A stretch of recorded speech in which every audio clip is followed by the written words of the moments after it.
Guys, jirtu hordoftootaa fi daawwattoota maatii keenya nageenya keessan bakka argitanitti isiniif haa baay'eetu jecha. Har'as akkuma baratamee gudii qabadheen dhufe waan baay'ee isin ajaa'ibu egaa kan qabadhee dhufe mootuu har'a waa'ee ayyuu teenyaati jechuudha. Ayyuu teenya ni beektu Oromtitti waa'ee ayyuuti kanan qabadhee dhufe. Sanaafi kan waliin ilaallu ta'a. kallattumaan karaa ayyuu teenyaatti isin geggeessa. ከሴቶች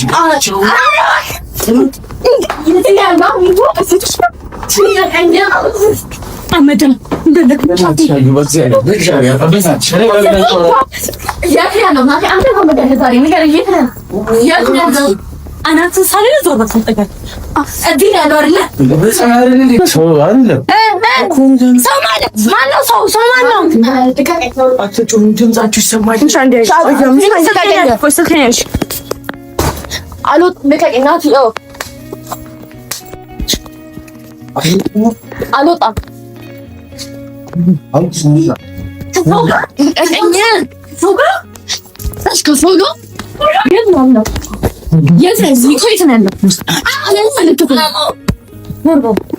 Yes, no. I don't know. Yes,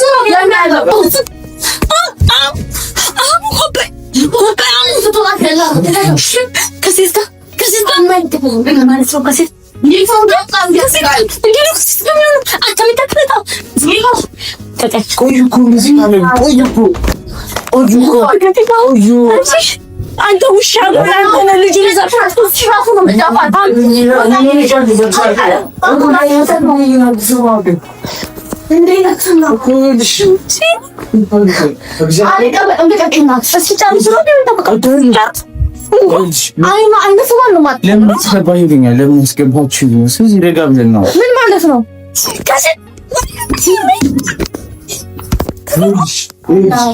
ሰሚያለሽ ረጋግን አውርተን ሲጨርስ ለምን መረጋጋት ለምን አይሽ ረጋግን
guys, akkuma argitanii turtanii ayyuun keenya kaayaa laale.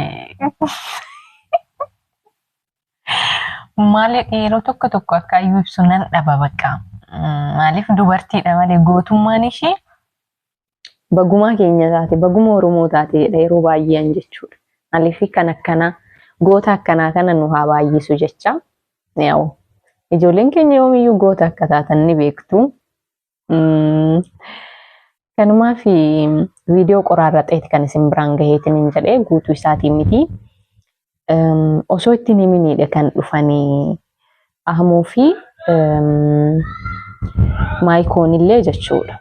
Goddanyaa ruutti ne dhufanii na jaarsa ofii tan qabaa qabuun jaarsa ofii eessa akka deemee galee eessa akka dhaqee eessa akka oolee adda baasanii gaafachuun waan gaariidha jedhee ta'e yaada.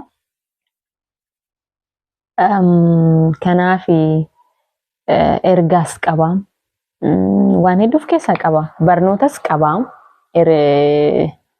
Wanti irraa baratanis jira. Miidhaanis jira. Namni tokko haadha manaa isaatiin osoo hin mari'atin bakka wayii yoo deemeetiin hin jedhe yoo deemtaniitiin hin jette rakkoon isin irra ga'e of eeggadhaa ijoolleen dhiiraa. Jaartii keessaniin mari'attan malee eessayyuu hin deemina. Finfinnee miti abbaa Finfinnee hin deemina. Na Adaamaa ka'ee Ahmuun fi gooddanyaan Ahmuullee osoo jaratti nimi Finfinnee deeme sana booda mootiyyuu ayyuun teenya kaamettiin gobaziin jegnaan teenya duubaan dhuftee ilaal ani kan nagarrameetiin hin jedhi ilaal yeroo mucichi lafatti gadi qabu lafa muree isinitti fide viidiyoo guutuudhaa miti kanan isinitti fideetiin hin jedhe gadi qabatu dadhabe bar laal maali dheeni wantichi dhugaa miti walii galadhuma isaarraa zoro dhugaa miti jechuudha piraankii gochaaranii jarumaayyuu jechaadha.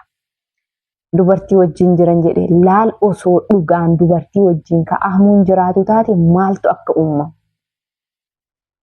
gammatuun nama dhufu jechuudha maaltu uumamuu danda'a isa jedhu bakka ibidda akka guyyaadhaan qabatee sama eega'u jechaadha barbaadee balbala tumtee maraattee gadi qabaan dadhabdee kottuu gadi bahee Ahmuu akkasii likki bakka akka daa'immanii boossuun jirti miti. Akka daa'immanii kan isheen iyyitu kanaafani badaadha jedhee yaadu. Isinis shamarran jabduu akka ayyuu kana ta'uu qabdu. Sababbiin isaa ayyuu amma namni sodaata. Osoo ka dhugaan Ahmuun illee ka ol fuudhan taate namni uggee jaarsa ishii bira ka ga'u hin jiru jechuudha. Jaarsa ofii qabachuun eeganaaf akka ayyuu kanatti qabuudha. Kanaafiyyuu isinillee jaarsa keessan akkana qabadha isiniin jedhe.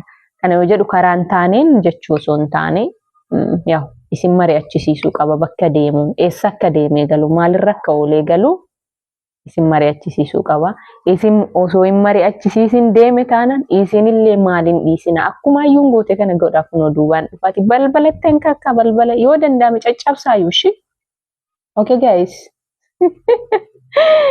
Oguma jetteettaniitiin hin caccabsuuf hin deemina. Annaa gudiin ayyuu kana fakkaataa. Ahmuu akka dhuunfattetti bakka Ahmuun jaarsa ishii ta'eera bakka jaarsa ayyuu ta'eera. Baguma ta'ellee jedhaan yeroo tokko yoo yaadu. Maaliif Ahmuu kana dura Oromoodhaan seenuyyuu turre. Keessa isaa yoo hubannu mucaa Oromooti. Namni yoo ayyuu fuudhellee yoo jaarsa ayyuullee ta'e wanti nama dabbaru tokkoyyuu hin jiru. Wanti nama jibbisiisu hin jiru. Mee namoonni akka ayyuu fi Ahmuu wal fuudhan feetan yoo jiraataniitiin hin jettan koomentii irra barreessaa. Dhugaa Rabbi akka koo jechaadha. Akka koo namni ayyuumaaf Ahmuun osoo wal fuutee jettan koomentii irra barreessaa. Eshi guys akka hin daganne subscribe gochaan jirtan dammoo like hin gootan subscribe hin gootan maaliif iyyuu garuu maal kanan baatu subscribe gochaa ooltan miti like gochaa ooltan akkasumas share gochaa ooltan miti kan koo yoo gootan maal rakkoo qabame an keessan miti obboleetti keessanii miti sanaafi kan gootanis jirtu waan ta'eef iyyuu yoo isinitti toleetiin hin jedhe yoo dasis hin jedhe oduun koo wannaan odeessu yoo isinitti tolee subscribe godha yoo isinitti hin tolin immoo iyyuu dhiisaan dhiphatinaatii dhugaa nama dirqisiisuu hin jaalladhu. Kanaaf ayyuun teenya maraattuun teenya kanarra oolte laal balbala caccabsitee lafaan uftumtee dhagatti fuutee mukatti ubbuuftee indagana girgiraa hixaanatti aarsan fuutee mucicha mataa gubba cabsuuf yoo kaateetiin hin jedhe mucaan sodaatee gadhiisee bar jaalatee miti bar kan gadi dhiiseef lubbuma isaatiif nan ajjeesti nan dhiistu ayyuun ayyuudha jedheetiin hin gadhiise kana dura hin beektan maayikoo akka ishiin itti xiffeenee laal bakkaa garagalchiteetiin hin jette fuula isaa. Akkuma maayikoo sana nagootee dheetiin sodaatee innillee karra jalaa laqaqqee godhe ayyuuttiin ta'e seente ayyuu yoo seenteetiin jette harki dhukkubu jedheen akkasi kam harkaan akkasi tumtee barrii kana gooteetiin jette harki ishiin dhukkubu jedhe deebi akka waan hadiinni wayii harka ishii keessa jiru aboo mucayyoo tana bagumaa keenya taateesh dhugaa Rabbii ayyuutti yoomiyyuu si jaalanna ishii ayyuuttiin oddishaalleen annaa goodanyaan ishiillee kanuma akka ishiiti kan maraatte.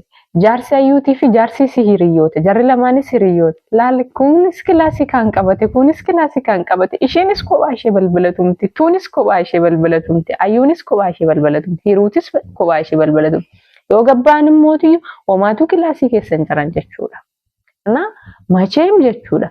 Finfinnee miti biyya addunyaa kanaa keessa biyya fagoo barbaade yoo deeme ayyuus Ahmuun sodaa ayyuutiif jecha homaatu gochuu akka hin dandeenye kana ergixanyaa ta'anii kan nuti dubbannu jechuudha. Sanaafiyyuu ayyuu keenya wanti ati baay'ee sodaattu hin jiru. Aamuun sodaa keetii waan godhu tokko hin qabu. Kana yoo jedhu lubbuuf si sodaataa osoo hin taane si kabajallee.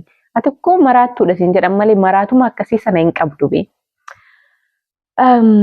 So maraatuma qabdi. Maraatuma jechuun yaa'u miskiina hayyuun yoo tuqan bicha ofitti hin dhiistu haa naqxu diina ofirraa nama ishitti gamu ammallee taanaan inni hajoon jessitu.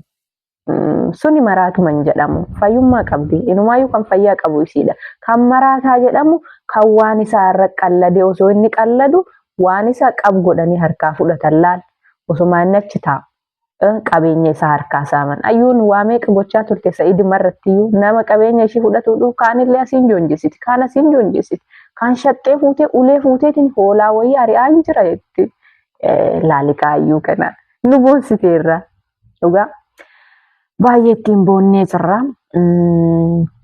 Baay'ee har'a immoo kan isin ajaa'ibu kun uffata koo irratti kilorooksiin na tuqee jira. Dhugaa rabbi barakiina na tuqe. Barakiina na tuqee carqii gurraacha waan ta'e na jalaa addeessee jira. Isin biraan hanga oduu ga'u muddameetu osomaan qayyaratiin akkasii dhufe natti ni ilaaltan jedhee ilaalama maatii kiyya waan taataniif yoo. Guyyaa tokko bareeddee dhufta, guyyaa tokko fokkattee dhufta, maalittee dhufta. Ani immoo akka nama fillafiitii kaameraa taa'uu yookiin dhaabbatu baay'ee of mimmiidhagsuuf hin booyu. Fuula koo yoon dhiqadhee dhufeetumaan laalikaa fillafiituma keessan taa'ee waan jiru himee odeessee lixa. Asufni koo isin dabbaroo ta'eetiin hin jedhe iddoo kanatti sirreeffadhu, iddoo kanatti dogoggora qabdaan nutti hin tollee nuun gammachiisne kan jettanillee yoo taate astaayitii keessan nan fudhadha jechuudha. Maatii koo waan taataniif. Sanaa fi namoonni akka ayyuu fi aamuu wal fuudhan barbaadan koomentii irra barreessu mootiyyuu hin dagatina. Kana isin jedhu aamuun mucaa keenya, mucaa Oromooti. Ayyuunis akkasuma yoo wal fuudhan homaayyuu rakkoo hin qabu. Dhimmi amantii rakkisu amantii yaa'u kanuma isaanii tole jijjiiratanii ta'us baatu akkanatti illee yoo jiraataniitiin hin jedhanii wanni ijoon Oromoo ta'uu isaaniiti. Kana yoo jedhu dhimma amantiitiin wal qabsiistanii natti hin ilaalinaa. Ijoon Oromoo ta'uu isaati gaafan jedhu waa'ee amantii dubbachuu barbaadee miti. Kan isin naa hubachuu qabdan jechuudha. Yeroo baay'ee waa'ee amantii naasawaan. Waa'ee amantii namaa isin haasa'u kan koos akka tuqan illee fedhu.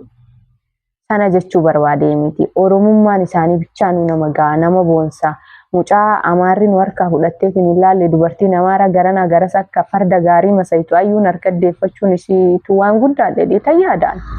Dhugaa namni akka koo ayyuu jaalattanoo jiraattaniitiin hin jettan naa laayik gochuun, saabskiraayib gochuun akkasumas koomentii barreessu yaada keessan ibsachuun ni dandeessu. Namni gochoonni ayyuun hojjetu. Diraamaan ayyuun hojjetu, piraankiin ayyuun hojjetu, xiffiin ayyuudha. Akka itti tamacha'e yookiin kan itti toleetiin hin jedhe laayik gochuu akka hin daganne akkasumas sheer gochuu akka hin daganne gaaysochi shaayiin tiyyallee qabanoofteetiin hin jette osoo odeessu. Baay'ee har'a qilleensi akkam akka namatti tolu isin ajaa'iba. Dhugaa rabbi qilleensi baay'ee namatti tola. Dhugaa natti tamacha'ee jira qilleensi. Na ala yoo teessu immoo qilleensa yaa'u. Sammuu keetiif illee firiisi godha. Waan hedduudhaaf dansaadha jedheen yaada. Isin akkam jirtammee hordoftoota koo? Hojiin akkamii isin qabe? Jireenya akkamii isin qabe? Qilleensa akkamii? Ini simanaan jettu gaarabbi. Gaarabbi waan ishiin naan jettu argaartanii. Kootu kaameraa fillafiitii taa'e. Kaameraa fillafiitii taa'uun sodaatti. Garuu yeroo an dhugeetiin jedhu suutan dhugdu maal jarjartee ka dhudduwaatu si ari'aaraa naan jetti. Dhugaa rabbi waan na yaadachiisitte isinitti himu hiriyyaa kooti. Isheen hiriyyaa kooti. Jaartii tokko tollaa keenya ture. Yeroo ati waa nyaattu jechuudha. Yeroo ati guddisteetiin nyaatte yookiin maankiyaadhaan wanta nyaatamu tokko guddistee nyaatte. Maankaa gurraan geetteen fudhatiin namaan jetti jaartiin ollaa keenyaa takka jechuudha. Akkuma san ishiillee suuta dhugi waatu si ari'aaraa naan jetti maa suuta dhugee ka gubu afaan kan kooti natti fakkaate gaayis kan isheetii miti yookiin kootu fillafiitii taayitiin haa jedhii dubbisiin. Maatii koo dubbisiin koottu. Yoo sitti hin tolle mootiyyuu astaayitii natti kennaan olin aboonan dhuga shaayiin qabbanofteerti yoomaatu wanni na gubu wayiitu hin jiru. Gaayisochi isin jaallanna. Iddoo sirreeffachuu qabu please maaloo natti maan cadhisinaa iddoo kana sirreeffadhu waan kana sirreessi iddoo kana sirrii miti jedhaati koomentii irra naa barreessaa. Koomentiin mootiyyuu waan badaa akkan barreessine abdiin qaba. Sababbiin isaas waan na jaalattaniif hedduu kan na jajjabeessitanis jirtu gaarabbi koomentii irratti kan na jajjabeessitanis jirtu isa qofa osoo hin taane gara keessaatiin illee bilbiltanii jabaadhu kan naan jettanis jirtu. Hundumaaf iyyuu baay'ee isin jaalladha. Baay'ee isin kabaja. Bakka jirtanitti nageenyi keessan isin faa baay'eetu isinin jedha.